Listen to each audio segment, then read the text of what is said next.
En tant qu'adolescent, on se doit de profiter de notre vie au maximum. Vivre le moment présent. C'est ce qu'on se fait toujours dire.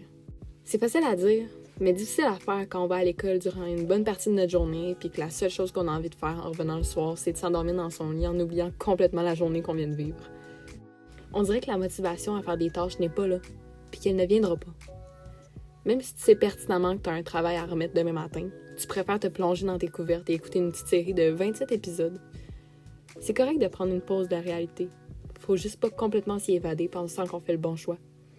Toutes les actions qu'on émet en tant qu'être humain reposent sur une seule question.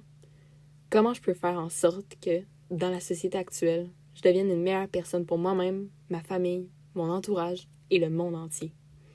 C'est pourquoi, dans le cadre de mon projet personnel, je veux montrer à notre génération qu'il est possible de devenir la meilleure version de soi-même, malgré toutes les choses soudaines qui arrivent dans notre quotidien. De contrôler simplement ce qu'on peut contrôler et de laisser le reste de côté.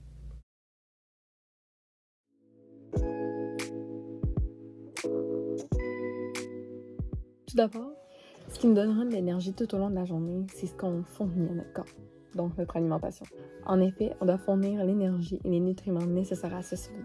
Il faut donc établir des portions équilibrées et équivalentes de chaque élément essentiel, comme exemple les légumineuses, les protéines, les céréales, les produits laitiers. C'est pas en favorisant un certain groupe qu'on va atteindre plus facilement notre point idéal, shapé comme Dieu juste en mangeant du steak ou des brocolis. On se doit d'équilibrer, de diversifier ce qu'on mange. Comme ça, notre corps rencontre de divers nutriments puis il se nourrit de différentes façons. Je reprends l'exemple du brocoli puis du steak. Si, par exemple, je me mets à juste manger de la viande rouge, j'aurai pas nécessairement les mêmes nutriments que si je mangeais de la viande rouge avec des brocolis. Ou même juste des brocolis seuls. Puis en mangeant seulement du steak aussi, je vais manquer les nutriments qu'il y avait dans le brocoli, qui sont aussi nécessaires, et vice-versa. Lorsque certains nutriments manquent dans notre corps, ça peut mener à des grandes répercussions quand même. Je veux dire, on peut obtenir certaines maladies, comme exemple l'anémie, que ça c'est un manque de fer dans le sang. Puis le fer, on peut en manger en mangeant, exemple, des céréales. Vous voyez pourquoi c'est important de manger diversifié? Aussi, il est très, mais très important de boire suffisamment d'eau. Du moins, une quantité suffisante pour que notre corps fonctionne. On est quand même constitué d'une majorité d'eau, fait que c'est la moindre des choses d'en fournir à notre corps. Notre corps se sert de l'eau pour transpirer, pour digérer, pour filtrer, donc pour plein de choses. Et en plus, on peut s'hydrater de différentes manières. Boire de l'eau, c'est la façon la plus évidente, évidemment, mais aussi on peut manger beaucoup de fruits et de légumes. Certains d'entre eux ont une grande concentration d'eau. Par exemple, pour les légumes, ça serait le céleri, la laitue, concombre. Puis pour les fruits, ça serait exemple melon d'eau, fraises. Donc avec tout ça, on peut faire de magnifiques combinaisons de repas, autant le matin, le midi que le soir. Puis c'est ça qui est incroyable en créant cet équilibre nutritionnel.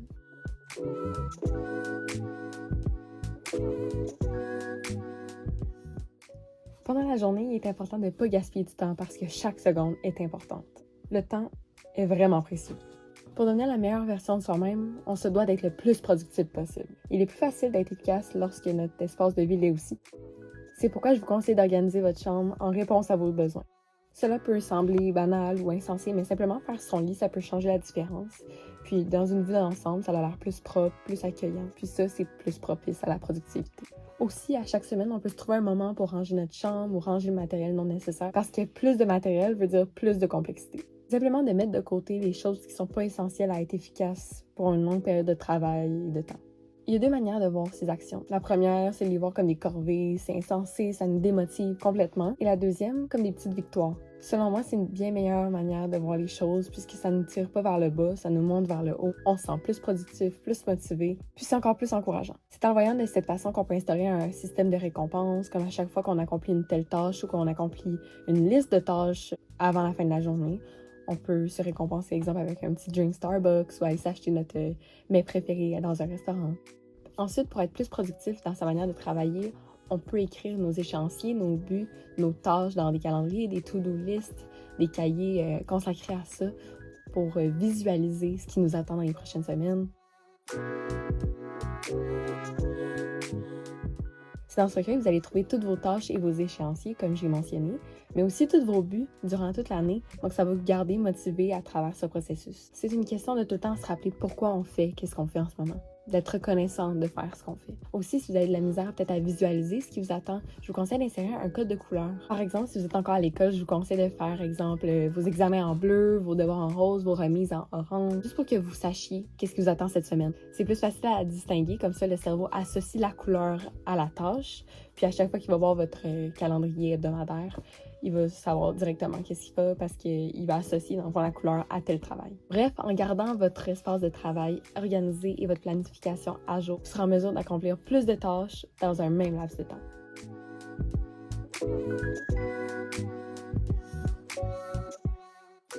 L'étude est un sujet plus difficile à généraliser parce que personne n'apprend de la même façon.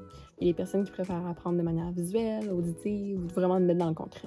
Cependant, je pense qu'il y a des astuces que tout le monde pourrait utiliser, c'est pour ça que je vous les partage. Premièrement, essayez de commencer votre étude d'avance. Il sera plus facile de maîtriser la matière que vous avez de la difficulté ou tout simplement d'apprendre la matière vu que vous avez un plus grand laps de temps avant l'examen. Aussi, je vous conseille d'étudier de différentes manières. En stimulant tous les sens, le cerveau il est plus porté à retenir. Vous pouvez faire comme si vous enseignez la matière, donc dans le fond, en parlant, vos oreilles vont vous écouter, fait que le cerveau va retenir de cette façon-là. Sinon, vous pouvez écrire des petits résumés, comme ça, à l'œil nu, vous pouvez visualiser certains mots-clés, les repérer lors de l'examen, et à l'écrit, vous allez vous rappeler un peu la formulation de comment on écrit tel mot, ça va être plus simple pour vous. C'est essayer de se former des petits points de repère pour que l'évaluation se retrouve à être plus facile, comme à chaque question, vous allez savoir quel est le sujet de la question. C'est sûr qu'il n'y a pas de méthode miracle pour obtenir des meilleures notes, mais c'est simplement de contrôler ce qu'on peut contrôler. En plus, je pense que si vous êtes capable, exemple, de vulgariser correctement ce que vous avez appris durant le chapitre, vous êtes sur le droit chemin pour l'évaluation.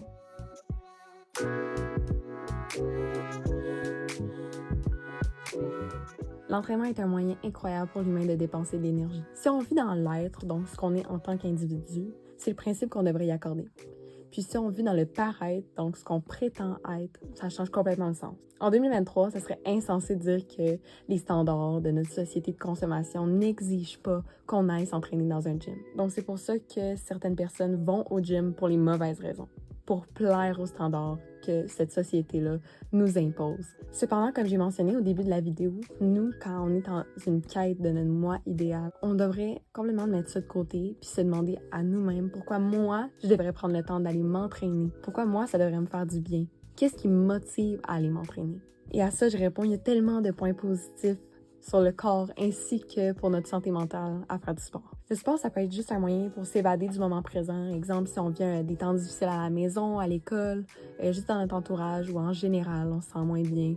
Le sport, c'est un moyen vraiment efficace pour faire ça puisqu'on fournit tout l'effort nécessaire, pour exemple, faire en sorte que notre cœur batte fort pour tel mouvement ou pour courir, où on se concentre tellement sur cette charge-là qu'on essaie de lever, de soulever, ou cet exercice qu'on essaie de refaire, qu'en fin de compte, on oublie tous les petits problèmes de la vie courante. Ça passe vraiment en dernier, puis on fait juste se concentrer sur qu'est-ce qu'on est en train de faire en ce moment, dans le moment présent. Puis on dirait qu'à chaque fois qu'on fait une séance de sport, on se sent léger, on dirait que nos soucis ont vraiment pris le côté. Aussi, évidemment, le sport peut faire en sorte que notre corps reste en santé plus longtemps. Dépendant de quel type de maladie, il y en a que ça peut réduire les répercussions. Exemple, certains types de maladies non transmissibles, comme certains types de cancers, certains diabètes ou maladies cardiovasculaires. Sinon, le sport, ça peut tout simplement être un moyen de dire « Hey, aujourd'hui, j'ai fait quelque chose de ma journée, je suis pas juste restée évachée, j'ai fait une séance de sport pendant tel nombre de temps, puis ça a été ça mon highlight de ma journée. »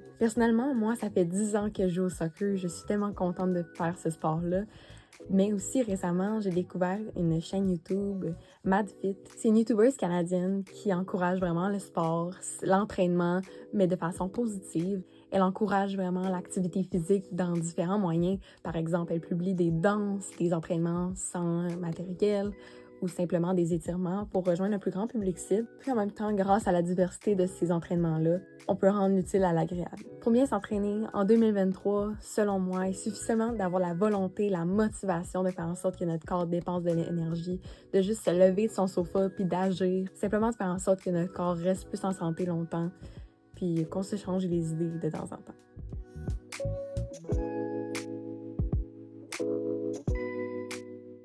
Aussi, avant d'aller se coucher, instaurer une petite routine peut vraiment avoir plusieurs bénéfices. Dépendant de vos besoins, les types de routines peuvent grandement varier. C'est sûr que nettoyer notre peau avec de l'eau micellaire ou un nettoyant, c'est vraiment bon pour la peau puisque on enlève tout ce qui a été sur notre peau durant toute la journée. Donc, mettons qu'on s'est entraîné, il y a encore la sueur et qu'il y a encore des bactéries. Donc, c'est bien de le nettoyer pour enlever la saleté. Je conseille aussi des crèmes hydratantes pour hydrater la peau. Sinon, pour hydrater, encore une fois, on peut opter pour des masques. En même temps de faire un masque, on pourrait lire un livre, regarder un film, juste prendre le temps de relaxer pour une seconde. Ce sont des petites actions comme ça, par-ci, par-là, dans notre quotidien qui font vraiment la différence sur le long terme pour notre peau. En fait, la recette gagnante, c'est juste d'être consistant dans cette routine. Aussi, si jamais prendre de longs bains ou de longues douches peut vraiment faire du bien à notre corps, à notre tête, juste pour s'alléger l'esprit. Je pense vraiment qu'on devrait prendre soin de notre corps puisque c'est le seul qui nous a été donné, donc pourquoi pas en prendre soin à notre guise.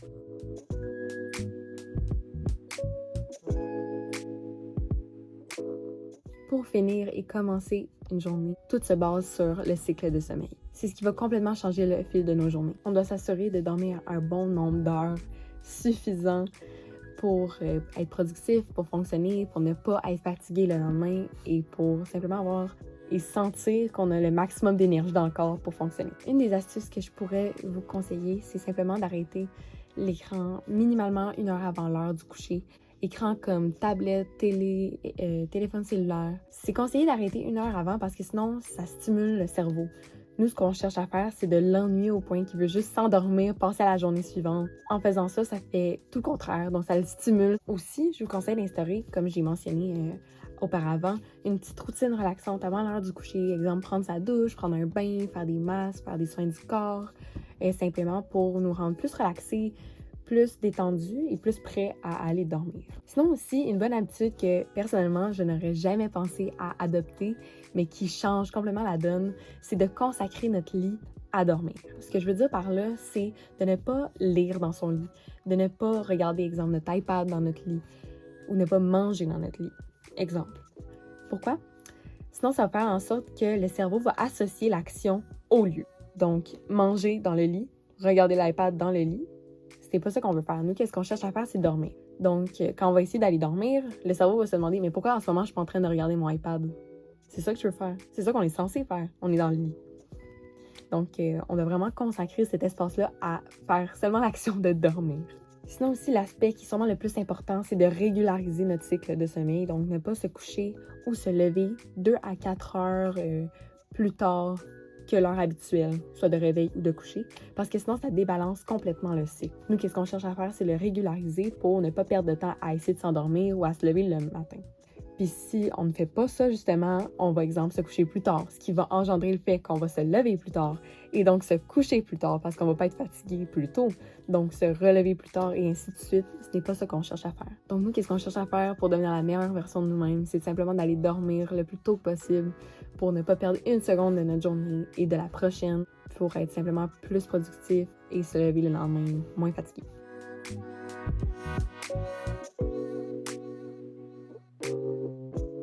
Avec tout le travail qu'on met pour devenir la meilleure version de nous-mêmes, on devrait se recentrer sur nos racines, vers les personnes qui nous motivent à devenir notre meilleure version de nous-mêmes. Que ce soit d'organiser une journée entre amis ou seulement de s'appeler 1 fois ou 2 mois, garder contact avec nos proches, c'est une chose extrêmement importante pour nous. On peut se recentrer sur le moment présent, juste profiter d'un moment avec ceux qu'on aime. Organiser seulement un petit quelque chose devrait pas être compliqué. Il faut simplement organiser son temps. Mais c'est surtout de consacrer du temps à ces personnes-là parce qu'ils le méritent.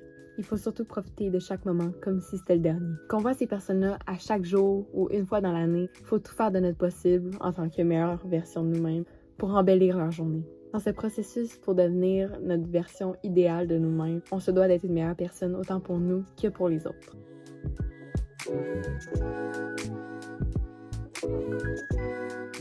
C'est sûr qu'il est difficile de décerner une méthode magique qui va faire en sorte qu'on va devenir la meilleure personne sur Terre, le meilleur être humain, le nous idéal. Cependant, on peut très bien s'y rapprocher. On doit seulement contrôler ce qu'on est en mesure de contrôler puis laisser le reste aller. C'est seulement d'opter pour un état d'esprit qui vise toujours l'amélioration. Donc, toujours viser plus haut. Jamais on devrait avoir peur du changement parce que ça ne nous arrive pas à nous, ça arrive pour nous. Puis si en plus vous êtes en mesure de maîtriser ce changement-là, je peux vous garantir que vous êtes sur le bon chemin pour devenir le vous idéal.